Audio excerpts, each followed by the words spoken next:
ಅಮೃತ್ ಯೋಜನೆಯ ಅನುದಾನ ದುರ್ಬಳಕೆ ಮಾಡಿರುವಂತ ಆರೋಪ ಈಗ ಕೇಳಿ ಬರ್ತಾ ಇದೆ. ಯಾರು ಈ ಆರೋಪವನ್ನ ಮಾಡಿದ್ದಾರೆ ನೋಡೋಣ. ಅಮೃತ್ ಯೋಜನೆಯ ಅನುದಾನ ದುರ್ಬಳಕೆ ಆರೋಪವನ್ನ ಮಾಡಲಾಗ್ತಾ ಇದೆ. ಈಗ ಭೈರತಿ ಸುರೇಶ್ ವಿನಯ್ ಕುಲಕರ್ಣಿ ವಿರುದ್ಧ ದೂರನ್ನ ನೀಡಿದ್ದಾರೆ, ಲೋಕಾಯುಕ್ತಕ್ಕೆ ದೂರನ್ನ ನೀಡಿದ್ದಾರೆ. ಎನ್ಆರ್ ರಮೇಶ್ ಕೇಂದ್ರ ಸರ್ಕಾರದ ಅಮೃತ್ ಯೋಜನೆ ದುರ್ಬಳಕೆ ಆರೋಪವನ್ನ ಮಾಡಲಾಗ್ತಾ ಇದೆ. 17,000 ಕೋಟಿ ಅನುದಾನ ದುರ್ಬಳಕೆಯ ಆರೋಪ ಕೇಳಿ ಬರ್ತಾ ಇರೋದು. 17,000 ಕೋಟಿ.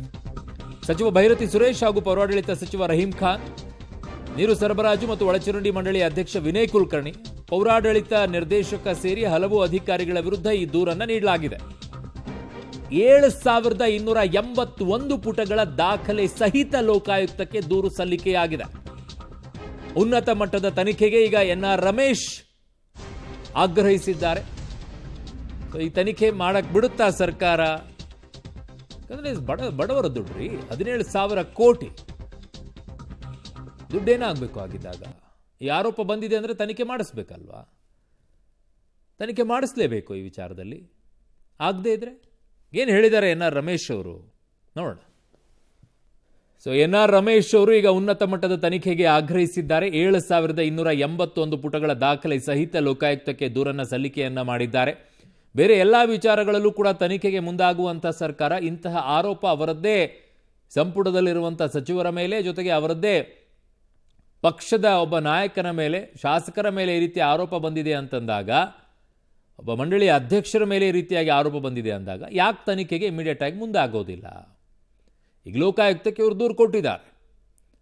ಬೇರೆ ಸಂದರ್ಭದಲ್ಲೆಲ್ಲ SIT ರಚನೆ ಮಾಡ್ತೀರಾ, ಬೇರೆ ಸಂದರ್ಭದಲ್ಲೆಲ್ಲ CID ತನಿಖೆ ಕೊಡ್ತೀರಾ. ಸಣ್ಣ ಅಮೌಂಟ್ ಏನ್ರಿ, 17,000 ಕೋಟಿ. ಆ ಆರೋಪ ಈಗ ಹೊತ್ಕೊಂಡಿರುವಂಥವ್ರು ನಾವು ಕ್ಲೀನ್ ಅಂತ ಈಗ ಆಚೆ ಬರಬೇಕು ಅನ್ನೋದಾದರೆ ತನಿಖೆ ಆಗಬೇಕು. ಯಾವ ತನಿಖೆಯನ್ನು ಮಾಡ್ತಾರೆ ಅನ್ನೋದ್ರ ಮೇಲೆ ಇದು ನಿರ್ಧಾರ ಆಗುತ್ತೆ. ಈಗ ಲೋಕಾಯುಕ್ತಕ್ಕಂತೂ ದೂರು ಕೊಟ್ಟಿದ್ದಾರೆ, ಉನ್ನತ ಮಟ್ಟದ ತನಿಖೆಗೆ ಆಗ್ರಹಿಸಿದ್ದಾರೆ. ಸಚಿವ ಭೈರತಿ ಸುರೇಶ್, ಶಾಸಕ ವಿನಯ್ ಕುಲಕರ್ಣಿ ವಿರುದ್ಧ ಈಗ ಈ ದೂರು ಕೇಳಿ ಬರ್ತಾ ಇರೋದು. ಈ ದೂರನ್ನು ನೀಡಿದಂಥವರು ಎನ್ಆರ್ ರಮೇಶ್ ಅವರು. ಒಬ್ಬರು ಕ್ಯಾಬಿನೆಟ್ನಲ್ಲಿರುವಂತಹ ಸಚಿವರು, ಇನ್ನೊಬ್ಬರು ಮಂಡಳಿ ಅಧ್ಯಕ್ಷರು. ಬಿಜೆಪಿ ನಾಯಕ ಎನ್ಆರ್ ರಮೇಶ್ ಈ ದೂರನ್ನು ಕೊಟ್ಟಿದ್ದಾರೆ. ಇದು ರಾಜಕೀಯವಾಗಿ ನೋಡುವಂಥದ್ದಲ್ಲ. ಅಮೃತ್ ಯೋಜನೆಯಲ್ಲಿ ಅನುದಾನ ದುರ್ಬಳಕೆ ಆಗಿದೆ ಅನ್ನುವಂಥ ಆರೋಪವನ್ನು ಹೊತ್ತಿರೋದನ್ನು ನೋಡ್ಕೊಳ್ಳಿ. ಅವ್ರು ಯಾರೋ ಬಿಜೆಪಿಯವರು ಕೊಟ್ಟಿದ್ದಾರೆ, ಇದು ರಾಜಕೀಯ ದೃಷ್ಟಿಯಿಂದ ಅಲ್ಲ. ಜನ ನೋಡಬೇಕಾಗಿರುವಂಥದ್ದು. ಇದನ್ನು ತನಿಖೆಯಾಗಿ ಕ್ಲೀನ್ ಇಮೇಜ್ ಹೊತ್ಕೊಂಡು ಬರಲಿ ಅವರು. ಕೇಂದ್ರ ಸರ್ಕಾರದ ಅಮೃತ್ ಯೋಜನೆ ದುರ್ಬಳಕೆ ಆರೋಪ ಈಗ ಕೇಳಿ ಬರ್ತಾ ಇರೋದು. ಅದು 17,000 ಕೋಟಿ.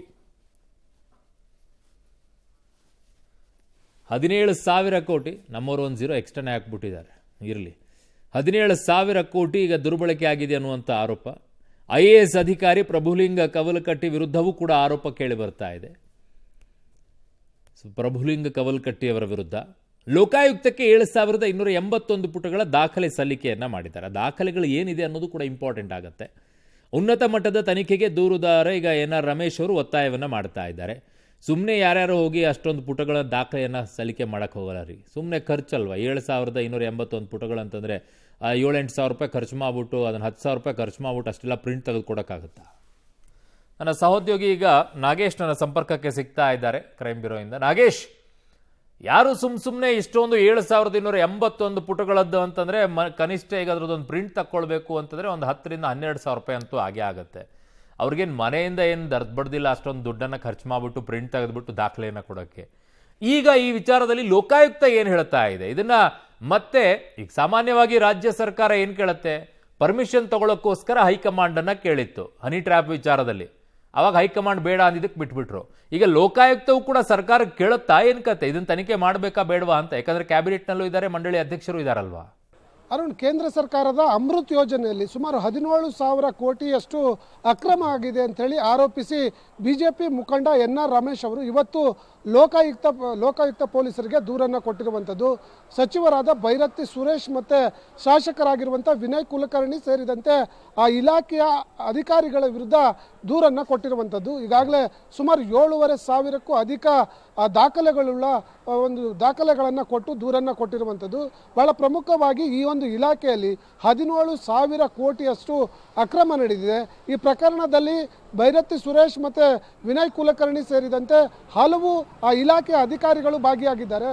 ಹಾಗಾಗಿ ಈ ಅಕ್ರಮದ ತನಿಖೆಯನ್ನು ಮಾಡಿ ತಪ್ಪಿತಸ್ಥರ ವಿರುದ್ಧ ಕ್ರಮವನ್ನು ಕೈಗೊಳ್ಳಬೇಕು ಅಂತೇಳಿ ಬಿಜೆಪಿ ಮುಖಂಡ NR ರಮೇಶ್ ಅವರು ಇವತ್ತು ಲೋಕಾಯುಕ್ತ ಪೊಲೀಸರಿಗೆ ದೂರನ್ನು ಕೊಟ್ಟಿರುವಂಥದ್ದು. ಈಗಾಗಲೇ ದಾಖಲೆ ಸಮೇತ ದೂರನ್ನು ಕೊಟ್ಟಿರುವ ಕಾರಣಕ್ಕಾಗಿ ಲೋಕಾಯುಕ್ತ ಪೊಲೀಸರು ಕೂಡ ಆ ದಾಖಲೆಗಳನ್ನು ಪರಿಶೀಲನೆ ಮಾಡಿ ಅದರಲ್ಲಿ ನಿಜವಾಗ್ಲೂ ಅಕ್ರಮ ಆಗಿದೆ ಅನ್ನುವಂಥದ್ದು ಆ ದಾಖಲೆಗಳನ್ನು ನೋಡಿದಂಥ ಸಂದರ್ಭದಲ್ಲಿ ಮೇಲ್ನೋಟಕ್ಕೆ ಕಂಡು ಬಂದರೆ ಅವರಷ್ಟು ಜನರ ವಿರುದ್ಧ FIR ಅನ್ನು ದಾಖಲಿಸಿಕೊಂಡು ತನಿಖೆ ಮಾಡುವ ಸಾಧ್ಯತೆ ಇದೆ. ಅದರ ಬಗ್ಗೆ ಪರಿಶೀಲನೆ ಮಾಡಿ ನಿಮಗೆ ಸ್ಪಷ್ಟನೆ ಕೊಡ್ತೀವಿ ಅನ್ನುವಂಥ ಭರವಸೆಯನ್ನು ಕೊಟ್ಟಿದ್ದಾರೆ ಅನ್ನುವಂಥ ಮಾತನ್ನ ಸ್ವತಃ ಬಿಜೆಪಿ ಮುಖಂಡ NR ರಮೇಶ್ ಅವರು ಕೂಡ ಹೇಳಿರುವಂಥದ್ದು. ಓಕೆ ನಾಗೇಶ್, ನಿಮ್ಮೆಲ್ಲ ಮಾಹಿತಿಗೆ ಧನ್ಯವಾದಗಳು. ಸೊ ನಗರ ಪ್ರದೇಶಗಳಿಗೆ ಮತ್ತು ಅದರ ಪುನರುಜ್ಜೀವನ ಮಾಡೋದಕ್ಕೋಸ್ಕರ ಇರುವಂತಹ ಈ ಅಮೃತ್ ಯೋಜನೆ ಅತಿ ಹೆಚ್ಚಿನ ಆದ್ಯತೆಯನ್ನು ಕೊಡಬೇಕಾಗಿತ್ತು ಇದಕ್ಕೆ. ಬಟ್ ಇದರಲ್ಲಿ 17,000 ಕೋಟಿ ದುಡ್ಡು ತಿಂದಿದ್ದಾರೆ ಎನ್ನುವಂಥ ಆರೋಪ ಬರುತ್ತೆ ಅಂತಂದರೆ ಏನ್ರಿ ಅಪ್ಪ. ಅಮೃತ್ ಯೋಜನೆ ಹೆಸರೇ ಅಮೃತ್, ಆದರೆ ಮಾಡಿರೋದೇನು